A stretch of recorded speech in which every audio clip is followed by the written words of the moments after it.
j'espère que vous allez bien depuis tout ce temps. Ça fait un très longtemps que je n'ai pas fait de vidéo parce que la vie a fait que je n'ai pas eu le temps, beaucoup de choses ont changé et les vidéos ne font pas partie de mes priorités. C'est pas, voilà, j'ai d'autres choses qui sont prioritaires et j'ai dû les mettre de côté ces vidéos malheureusement. Donc aujourd'hui, je suis venue vous parler d'enquêteurs paranormaux. Pourquoi? Parce que j'ai intégré une super association qui s'appelle l'association L'île Recherche Paranormale, donc que vous pouvez très bien suivre sur Facebook et sur YouTube. J'essaierai de vous mettre un petit lien en dessous de la vidéo ou sur la vidéo, je vais voir un peu comment je fais parce que je ne suis pas super à l'aise non plus avec l'informatique. Voilà, donc qu'est-ce qu'une enquête paranormale? Alors une enquête paranormale, c'est justement d'aller voir sur un lieu s'il se passe effectivement des choses non explicables. Donc ça peut être chez des propriétaires, chez des particuliers comme on dit, comme des lieux un peu plus ouverts, etc. Voilà, tout dépend. Quel est notre rôle et notre but? C'est d'aider les gens en fait à les rassurer déjà dans un premier temps, parce que faire peur n'a jamais aidé personne bien évidemment, et c'est de les aider si effectivement il s'avère qu'il y a quelque chose dans le lieu. Alors ce qui est assez rigolo dans mon association, c'est que je travaille avec des gens cartésiens. Et oui, médium et cartésien, ça peut faire bon ménage, c'est vrai. Dans la mesure où il y a toujours du respect, on s'écoute l'un et l'autre et on respecte tout à fait la vision des choses de l'autre, et c'est quand même assez rare dans ces domaines-là. Donc j'ai trouvé pour moi en tout cas l'association idéale où je me sens bien, et quand je pars en enquête, je n'ai pas ma casquette Cyrielle mais ma casquette Delphine, mon vrai prénom. Donc voilà, je ne suis pas là vraiment en tant que médium, même si j'ai des ressentis, même si parfois il m'arrive de voir des choses, d'entendre des choses, etc. C'est pas du tout le but. Le but, je suis vraiment là en tant qu'enquêtrice. Pourquoi je fais des enquêtes, vous me direz, alors que vous dites, que je vous dis toujours, oui, c'est dangereux, etc., etc. Parce que j'aime ça. Après, je pense que je suis en mesure, en tout cas jusqu'à aujourd'hui, à réagir en cas de souci. J'ai la chance de savoir faire les dégagements de manière correcte normalement, de protéger aussi bien moi que l'équipe s'il y a besoin, protéger les gens qui sont présents avec nous, donc voilà.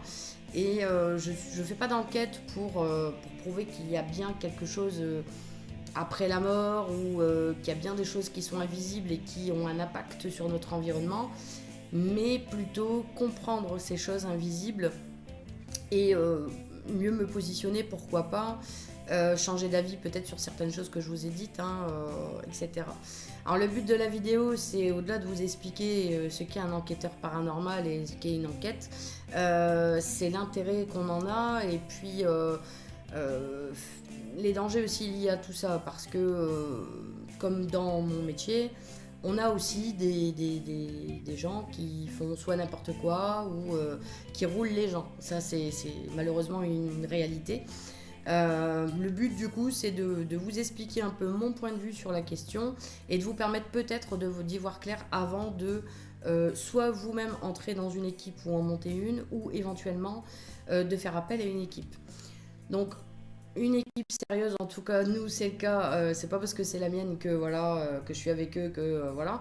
On fait la plupart du temps une pré-enquête, donc pour voir un peu ce qui se passe, recueillir les témoignages, faire un peu le tour du lieu, et puis seulement ensuite une enquête où là tous les enquêteurs sont présents avec le matériel. Donc le matériel, on a les caméras, on a les enregistreurs numériques, on a les pods, les K2, on a les Ghostbox. Alors Ghostbox, c'est pas le terme exact, tu m'excuseras mon petit fifi, mais voilà. La SB11 par exemple, voilà, je retrouve SB7 ou SB11.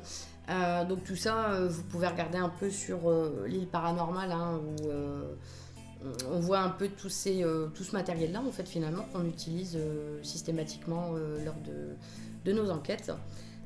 Alors, il y a deux solutions. C'est soit effectivement, il y a bien des choses qui se produisent qui sont, on va dire, pas explicables de manière scientifique. Et auquel cas, les appareils vont nous montrer si effectivement il y a quelque chose ou pas. Ou alors, parfois, il n'y a rien. Les causes sont tout à fait explicables. Problème électrique ou que sais-je encore, voilà. Un voisin qui fait du bruit, une souris qui est dans le grenier, toutes ces choses-là. Donc chez les enquêteurs, on peut remarquer, donc il y en a qui exercent gratuitement, parce que c'est une passion avant tout, d'autres qui se font payer, auquel cas j'y vois aucun inconvénient, l'un comme dans l'autre, sauf s'il y a abus. Un enquêteur qui va demander peut-être à la limite remboursement de ses frais, bon ok, gratuitement pourquoi pas, nous on le fait. Ou alors se faire payer, mais comme je dis toujours, si vous faites appel à des enquêteurs, vous payez un service, vous les appelez parce qu'il y a un problème, donc ce problème il faut le résoudre et que ce problème n'est pas résolu, là ça pose problème. S'ils ne sont pas en mesure de vous aider, je ne vois pas l'intérêt. C'est ce que je faisais d'ailleurs par le passé, quand je faisais des enquêtes avec un autre groupe. J'intervenais mais pas bénévolement, je le faisais dans le cadre aussi de mon entreprise, ma micro-entreprise, chose qui n'est plus vraie maintenant, j'ai changé d'avis tout simplement.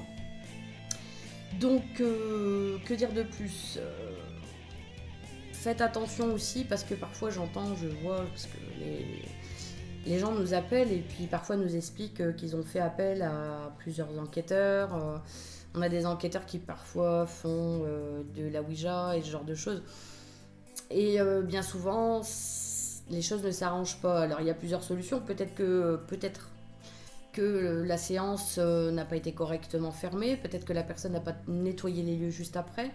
Mais toujours est-il qu'après, les gens se retrouvent encore plus embêtés. S'il n'y avait rien à la base, ils sont embêtés. Alors que à la base, il n'y avait rien. C'était... un problème qui était explicable et on va dire qu'on pouvait peut-être résoudre par rapport à des petits travaux, ce genre de choses. Donc c'est important. On va éviter les enquêteurs qui font du buzz à tour de bras, où il se passe toujours quelque chose dans leurs vidéos. Parce que non, je suis désolée de vous décevoir, mais dans les enquêtes, on n'a pas autant de résultats que certains veulent nous faire croire. Moi-même étant médium en pratiquant les dégagements, j'ai pas toujours des trucs de fou, et heureusement. Donc ça doit être aussi une marque de sérieux venant des enquêteurs. Les enquêteurs doivent être en mesure de vous montrer des vidéos où il ne se passe rien. Alors c'est sûr que au visionnage on peut s'embêter, etc. parce qu'il se passe rien, mais c'est gage de sérieux tout simplement. Donc évitez, mais alors du fond du cœur, évitez les gens qui font du buzz à tout prix. Parce que ça ne sert à rien. C'est comme dans mon métier en tant que médium énergéticienne. Évitez toujours les gens qui se mettent en position de spectacle. Parce que c'est pas parce qu'on fait des trucs de fou, en disant des choses de malade et qu'en fait la personne est juste mentaliste, qu'elle n'a pas pour autant des facultés ou quoi que ce soit, que la personne vous aura un travail de qualité. Renseignez-vous toujours aussi sur les avis, le bouche à oreille, encore une fois, c'est le truc qui marche et pour tout et n'importe quoi, rien que pour une voiture, pour réparer votre voiture, il n'y a rien de mieux que le bouche à oreille. Voyez aussi s'il y a un suivi, les personnes, alors c'est long de faire des montages, les analyses, les montages, etc. pour mettre après publier.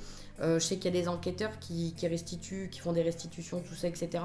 Ça peut être long, donc il faut forcément s'armer de patience pour après avoir les résultats chez vous. Ou que la personne vous appelle et vous dise voilà, effectivement on a vu, ou non on n'a rien vu, etc. Mais voilà, ça c'est important, il ne faut pas faire appel à tout et à n'importe quoi. Et puis ça ne sert à rien de faire appel à 10 enquêteurs, 10 assauts d'enquête pour finalement que votre problème ne soit pas réglé. Privilégiez quelqu'un qui soit en mesure de vous aider si vous avez effectivement des problèmes d'entité chez vous. Alors, en ce qui concerne les symptômes, hein, vous les savez, je les ai déjà dit, je vous invite à aller sur mon autre vidéo qui parle des symptômes justement et des dégagements. Ça peut être de la fatigue, des bruits inexpliqués, des objets qui disparaissent, des poltergeists, des objets qui se déplacent, qui tombent seuls alors qu'il n'y a pas de raison. Des cauchemars, des ombres noires, ça peut être tout et n'importe quoi. Donc voilà, moi ce que je vous dirais, ce qu'il y a à retenir de cette vidéo justement, c'est ça, c'est oui, vous pouvez faire appel, mais pas à n'importe qui, pas à n'importe quoi. Les buzz, de toute façon, c'est pareil, hein. Vous allez faire appel à quelqu'un qui fait du buzz, il fera du buzz avec votre propre chez vous. Vous, votre problème sera toujours au même. Au pire, vous gagnerez un petit peu. Alors, je ne vais pas parler de notoriété non plus, mais vous passerez sur Internet, quoi, c'est tout. Vous n'aurez rien à gagner là-dedans. Alors, c'est vrai que je fais encore un rabat-joie, mais c'est un peu ma marque de fabrique. Je suis quelqu'un d'extrêmement méfiant et faut faire attention. Dans les enquêtes, nous, on est là pour voir comment ça se passe. Si effectivement il y a quelque chose, on rassure les gens. Donc fuyez aussi les gens qui vous font peur à tort et à travers parce que ça ne vous aide pas. Bien au contraire. Et s'il y a bien un problème chez vous, bon bah ça va pas vous arranger parce que la peur n'évite pas le danger, mais va l'attirer. Donc plus vous aurez peur, plus vous donnerez de pouvoir à ces choses et plus vous serez embêté. Voilà ce que je peux dire en tout cas autour de ce thème-là, de ce sujet-là qui me tenait particulièrement à cœur. D'une part parce que c'est quelque chose qui me passionne aussi. J'espère un jour avoir d'autres réponses que je vous apporterai hein, si c'est possible au travers de mes vidéos, même si un jour je devrais me contredire sur les choses dont je parle, que ce soit les dégagements, que ce soit les sorties astrales. Alors, là, je me fais pas mal allumer là-dessus. Mais par contre, quand on m'allume, ça c'est un petit message pour les détracteurs. Un peu d'argument ne fait pas de mal.